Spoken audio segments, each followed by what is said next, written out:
Hello আসসালামু আলাইকুম। এই ভিডিওতে আমি আপনাদের খুব সহজে ইনডোর লাইটিং এর দুইটি স্টেপ বলবো, যেটার মাধ্যমে আপনারা আপনাদের পোর্ট্রেট ফটোগ্রাফি এইরকম করতে পারবেন। আমি নাজির, আপনারা দেখছেন ইনফিল্মস Bangladesh and this is the third video of cinematography guidelines. So step number 1 is use a softbox. Basically আমি নিজের কাছে কোনো সফটবক্স নেই, আমি ইউটিউবের ভিডিও দেখে একটি সফটবক্স বানিয়েছি যা বানানো খুব সহজ এবং সস্তা ছিল। সো সফটবক্স বানানোর ভিডিও লিঙ্কটি আমি ডেসক্রিপশনে দিয়ে দেবো, যদি আপনারা দেখতে চান তাহলে ডেসক্রিপশনে গিয়ে লিঙ্কটি পেয়ে যাবেন।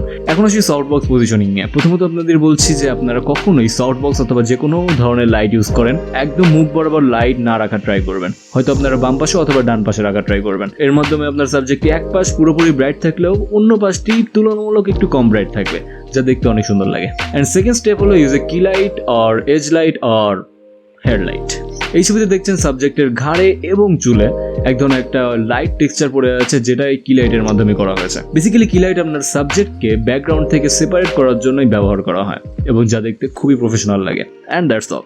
যদি আপনার ভিডিওটি ভালো লেগে থাকে তাহলে please subscribe to this channel, comment কোন ভিডিওটি ভালো লেগেছে নাকি খারাপ লেগেছে, and please share this video.